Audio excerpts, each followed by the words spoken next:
Hope तुम्ही मजेत असाल। माझं नाव हर्षदा पाटील आहे आणि आज आपण माळेगावच्या यात्रेला जाणार आहोत। त्यामुळे आपण घरच्या आधी दर्शन घेऊन मग जाऊया। Let's go. चला मित्रांनो, तर आता आपण माळेगावच्या यात्रेने निघालो आहोत। इथून 50 किलोमीटर दूर आहे माळेगाव।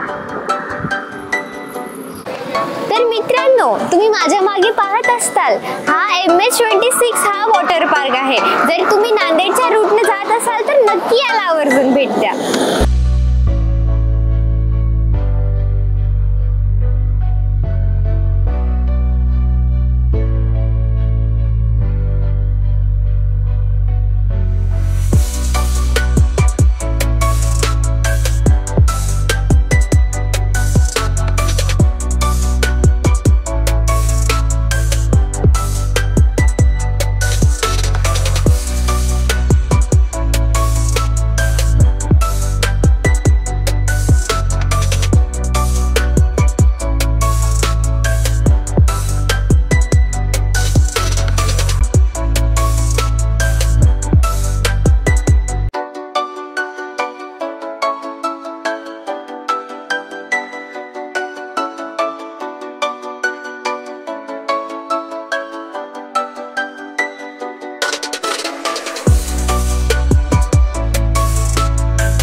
माळेगावच्या खंडोबा मंदिरात।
मंदिराविषयी पूर्ण माहिती महाराज सांगणार आहेत आपल्याला। मी संजय भुजंगराव पाटील, मंदिराचे पुजारी. या ठिकाणी या मंदिराविषयी माहिती सांगत असताना हे मंदिर 12व्या शतकातलं असावं अशा प्रकारचा एक शिलालेख या ठिकाणी सापडलेला आहे. आणि हे मंदिर पूर्णपणे हेमाडपंथी आहे. या मंदिरामध्ये एकंदर ही जी पालखी निघते आमच्या खंडोबाची, ही वर्षातून 3 वेळेस निघते. एक विजयादशमी दसरा, त्यानंतर चंपाषष्ठी आणि मार्गशीर्ष वद्य चतुर्दशी अशा प्रकारची साधारणतः खंडोबाचं लग्न म्हणतात ह्याला मार्गशीर्ष वद्य चतुर्दशीला. या ठिकाणी मान आहे. भोशीचे भोसकर आहेत, त्यानंतर रिसनगावचे नाईक आहेत. या ठिकाणी हे निश्चिम भक्त होते नागोजी नाईक, त्यांची या ठिकाणी आमच्याकडं त्यांचं एक इथं आमच्याकडं भी बांधलेलं आहे. त्यानंतर या मंदिरामध्ये साधारणतः 12व्या शतकापासून यात्रा भरत आहे. या मंदिरामध्ये प्रतिवर्षीही अंदाजे यात्रेच्या काळामध्ये जवळपास 10 दिवस या ठिकाणी आमच्या खंडोबा मंडळाचे विश्वस्त आहेत, ट्रस्ट आहे. या ट्रस्टमार्फत विनामूल्य अशा प्रकारच्या जो कोणी दर्शन घेईल त्या दर्शनार्थ्याला या ठिकाणी विनामूल्य अशा प्रकारची भोजनाची व्यवस्था केलेली आहे. त्यानंतर या यात्रेचं महत्त्व सांगत असताना या यात्रेचं जे आयोजन आहे हे तर एक तर जिल्हा परिषद, पंचायत समिती आणि ग्रामपंचायत यांच्या संयुक्त विद्यमान या ठिकाणी पूर्णपणे या यात्रेचं नियोजन केलं जातं. या यात्रेमध्ये सर्वात महत्त्वाची गोष्ट आहे की या यात्रेचा एवढी मोठी यात्रा भरते, अंदाजे 10 लाख भाविक या यात्रेमध्ये दाखल होतात. आणि या यात्रेचा पूर्णपणे चोख अशा प्रकारचा पोलीस बंदोबस्त करण्याची व्यवस्था पोलीस प्रशासन नेहमी स्वीकारत असतं. आणि तेही या ठिकाणी व्यवस्था अशा प्रकारच्या कसल्याही प्रकारच्या यात्रेला गालबोट लागणार नाही याची देखील काळजी घेतली जाते. या यात्रेचं एक विशेष महत्त्व सांगितलं जातं की ही यात्रा साधारणतः 12व्या शतकाच्या पूर्वीपासून भरत असावी अशा प्रकारची आमची वडिलोपार्जित प्रकारची मंडळी आम्हाला सांगत आलेली आहेत. एकंदर या ठिकाणी खंडोबाचे जे म्हाळसा ही पत्नी आहे आणि दुसरी जी पत्नी आहे ती बानू. म्हाळसा आहे ते सोबत आहे मंदिरामध्ये आणि बानूचं मंदिर मात्र पाठीमागं आहे.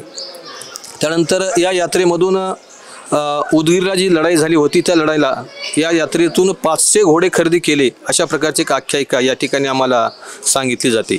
या यात्रेमध्ये विशेष म्हणजे जात पंचायती ज्याला आपण म्हणतो वैदू लोकांच्या, कारण याला या ठिकाणी भटक्यांचे न्यायालय म्हणतात. मी ज्यावेळेस पत्रकारिता करत होतो त्याही वेळेस मी त्यांच्या मुलाखती घेतल्या की त्यांच्या समाजामध्ये कसल्याही मोठ्या प्रकारचे वाद होऊ जात, खून होऊ जात किंवा हत्या होऊ जात असेल, हे जरी झालं त्या लोकांना किंवा एखाद्या घटस्फोट होण्याचा मार्गावर असेल, भांडणं असते स्त्रिया म्हणजे लेकी बाळींचे, ते देखील याच यात्रेमध्ये मिटत असतात. कारण त्यांचे जे न्यायालय आहेत सेशन कोर्ट, हायकोर्ट आणि सुप्रीम कोर्ट, या ठिकाणी याला माळेगावला आमच्या हायकोर्ट म्हणतात त्यांच्या समाजामध्ये. आणि मग ते जातीमध्ये त्यांना बाकीचं सरकारी न्यायालय असं कुठलंच नाही, परंतु जातीमध्ये त्यांना घ्यायचं झालं तर त्याच्या अंगाला राख लावून समाजातील लोकांना त्या पंचांच्या समोर त्यांना त्या ठिकाणी समाजामध्ये परत बोलवलं जातं. या ठिकाणी घोड्यांचा बाजार खूप मोठी अशा प्रकारचा बाजार या माळेगावमध्ये खूप भरतो. घोड्यांच्या किमती देखील 50-60 लाखापर्यंत किमती आहेत. दुसरी गोष्ट आहे या ठिकाणी या घोड्यांचे तबेले या ठिकाणी राजकीय लोकांची राजाश्रय ज्याला आपण म्हणतो, या यात्रेला आमच्या स्वर्गीय विलासराव देशमुख साहेबांनी या ठिकाणी आमच्या या मंदिराचा जीर्णोद्धार करण्यासाठी खूप प्रयत्न केले आणि या ठिकाणी हा जीर्णोद्धार देखील त्यांच्यामुळेच जवळपास झालेला आहे असंही मला या ठिकाणी माहीत आहे. त्यानंतर या यात्रेमध्ये विलासराव देशमुख यांचा घोडा, त्यानंतर मुंडे साहेबाचा घोडा, अशा प्रकारचे अनेक राजकीय लोकांचे, कुंटुरकर साहेबाचा घोडा, अशा अनेक लोकांचे आमदारांचे घोडे या ठिकाणी यात्रेमध्ये दाखल होतात. या ठिकाणी गाढवांचा बाजार खूप मोठा भरतो, उंटांचा बाजार भरतो. त्याचबरोबर ताडपत्रीवाल्यांची विक्री तर कोठ्यावरीची उलाढाल होत असते यात्रेमध्ये. कारण हे भांडेवाले तर सांगतात की आमचा व्यापार वर्षभर होणार नाही एवढा व्यापार आमचा माळेगावच्या यात्रेमध्ये 8 दिवसामध्येच होत असतो. म्हणजे एकंदर ही यात्रा 4 लोकांची आहे, ज्याला आपण म्हणतो हौशे, गौशे, नवशे, हे 4 लोक आहेत. आणि या यात्रेमधून एक मी सांगू इच्छितो की येणाऱ्या सर्व भाविक भक्तांचं या आमच्या महाराष्ट्राला सुजलाम सुफलाम आमच्या खंडेरायाने करावं आणि लोकांना सुखसमृद्धी लाभावी, ऐशा म्हणजे आपण धनधान्य मोठ्या प्रमाणात होऊन एक अशा प्रकारचं त्यांना सुख प्राप्त व्हावं. आणि यातून सांगू इच्छितो की यात्रेमध्ये प्लास्टिकचा वापर बराच होतो, त्यामुळं प्लास्टिक मुक्त यात्रा व्हावी आणि या प्लास्टिकचा जे काही असेलचा कुठे योग्य प्रकारची विल्हेवाट लावण्याची जबाबदारी देखील या ठिकाणी या यात्रा कमिटीवर आहे.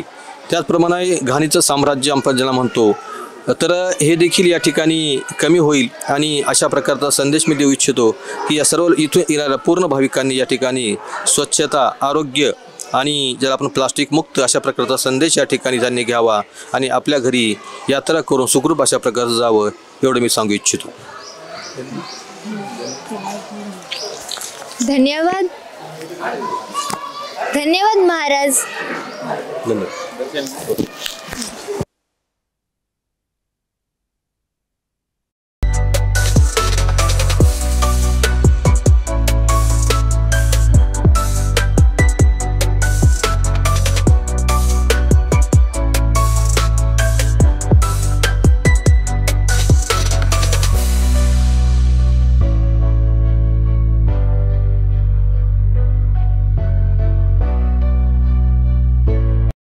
तर मित्रांनो, आता आपण आलो आहोत घोड्यांच्या बाजारामध्ये. तर तुम्ही पाहू शकता इथं किती विविध प्रकाराचे घोडे आहेत. त्यांचे केस, त्यांनी त्यांच्यासाठी खायला सुद्धा ते ह्याच्यामध्ये दिलेलं आहे.